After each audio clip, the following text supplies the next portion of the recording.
Divide and conquer, as they say. This is one of those videos that is going to divide the fan base that pretty much makes up the majority of fans on this channel, because we do have Vancouver Canucks fans and Detroit Red Wings fans who are a part of our community, who comment on the videos, who tune in whenever we talk about these teams, and y'all are pretty passionate, which is great, right? But today we're talking about a topic that I feel could really go out there and divide these people. It'll make the Canucks fans super stoked, it'll make the Red Wings fans a little bit, do I want to say disrespected is the word? Maybe.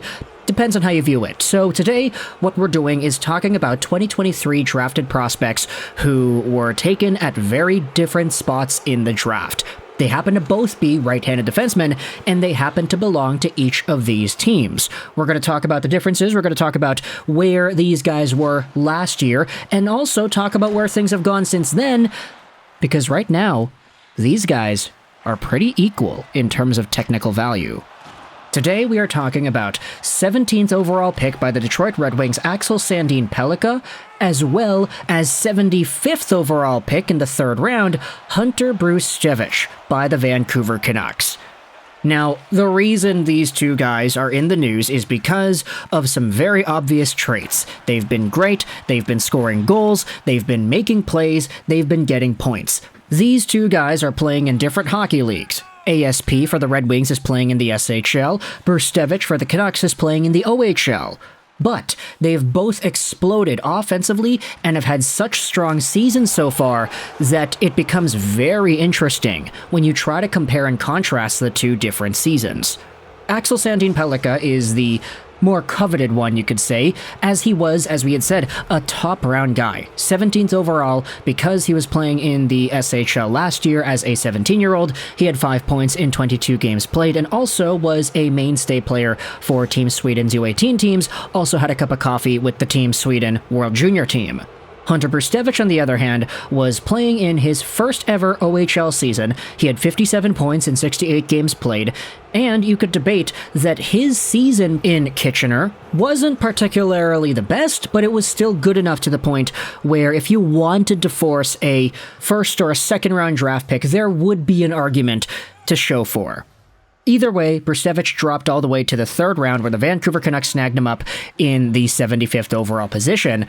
And if you've been following the videos we've made about both of these guys individually throughout the year, you would have seen all the updates about ASP, him comparing to other Swedish defensemen of the past who have been very good so far, and Hunter Brzustewicz, how his point production literally is amongst the top players in the entire OHL, period. This year, Axel Sandin Pellikka has 12 points in 23 SHL games played. He's on pace for about 27 points in 52 games, which would be in the same territory of point production as guys like Rasmus Dahlin, guys like Victor Hedman. Sure, you could debate that these players, Dahlin and Hedman, were technically younger than ASP when they had these seasons, but still, if you map out the ages, you map out junior production amongst Swedish defensemen in the history books, ASP is amongst the top there. Meanwhile, Hunter Brzustewicz in the OHL, the Vancouver Canucks guy, 44 points, 27 games played as a defenseman. He is on pace for 111 points, and he is one of the top players in the OHL, period, in points. He is second right now. And in terms of points per game, he is also in the top of that conversation. He's a top 5 player. So, yeah. You could say different factors are influencing the point production. You could say that Brzustewicz is playing on a really good Kitchener team. You could say that ASP is showing off a little bit more. But the reason we're comparing and contrasting both of these guys is because of what Byron Bader went out there and tweeted out in regards to the numbers. I'm pretty sure most of y'all are familiar with Bader. He does NHL Draft consulting work. He is a data scientist, and he is the creator of Hockey Prospecting. His work has been featured on TSN, Sportsnet, Athletic. He has the player cards, wherein he talks about prospects and compares their numbers. Hunter Brzustewicz, who is going to have a difficult name to spell for the rest of his days, and Axel Sandin Pellikka are having fun out there, and they're on the exact same production development path. Attached in this tweet is the player cards for both of these players.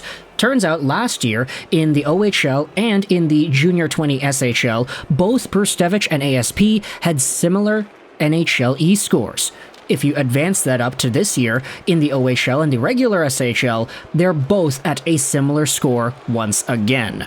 What this essentially means is that what Brzustewicz is doing in the OHL is as good and as valuable as what Axel Sandin Pellikka is doing in the SHL. Both of these guys are producing incredible numbers. They both happen to be right-handed defensemen who aren't the biggest. Brzustewicz is 6 feet tall, ASP's 5'11", and they both weigh around the same too. These two guys are going out there and having similar seasons, so much so that if you look at Hunter Brzustewicz's full comparison list, the number one comparable player is ASP. And consequentially, if you look at ASP's NHLer probabilities, his full comparisons go Rasmus Sandin, Pavel Mintyukov, and then you have Brzustewicz right there as the number 3 guy. It's crazy to me to acknowledge that there is this level of equality between the two prospects and their profiles. Not necessarily because one is in the SHL, one is in the OHL. There's a big debate going on in the replies of this tweet that discusses that very thing. The Grindline guys went out there and said, hey, that's not really a fair comparison, right? Because of the leagues they're in. Matthew then replies saying it's equivalent over leagues. Points are weighted differently, so while Brzustewicz is far outproducing ASP, their value relative to the NHL is still the same. The Grindline guys then respond, I don't know, I still don't like the comparison. I feel like the junior leagues are easy mode for a lot of overagers who then struggle to replicate the same style of play and production at the men's level. Byron Bader himself then replies saying, yeah, I will say having an equivalency this high in your draft +1 in any league is like top 99 percentile stuff. Insanely high. So even though there is the league discrepancy, obviously the SHL is better than the OHL, the fact that Brzustewicz is producing this much at the OHL is, in the model's eyes of Byron Bader's overall statistical analyses, as valuable or equal to how good ASP has been in the SHL. And the crazy part is, these guys were separated by literally 2 rounds worth of draft picks at the 2023 NHL Entry Draft. If the Vancouver Canucks did not trade away their 17th overall pick for Filip Hronek, because yeah, you gotta remember that ASP pick that the Wings used, yeah, that was from Vancouver and New York. That was the Filip Hronek trade return.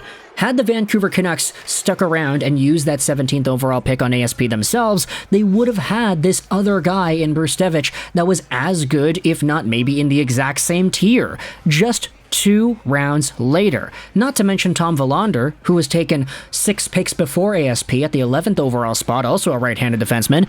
The Vancouver Canucks, taking a look at what they have with Brzustewicz in round 3, Willander in round 1, and Filip Hronek right now on the team, who is one of the best defensemen in points at the moment.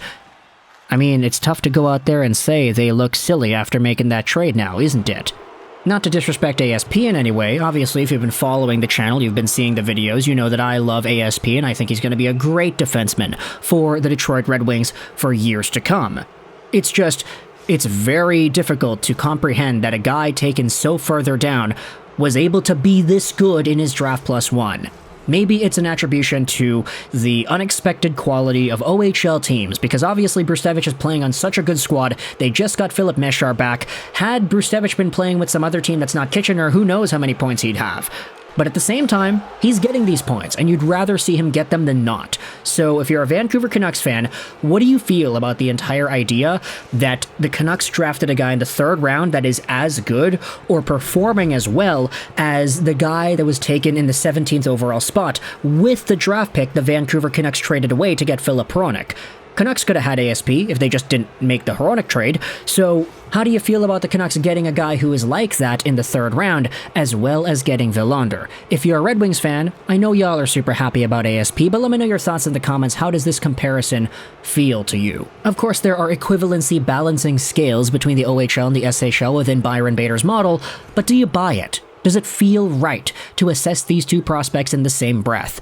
Or are you still more on the cooler head side of things and saying, okay, yeah, well, we'll just wait and see.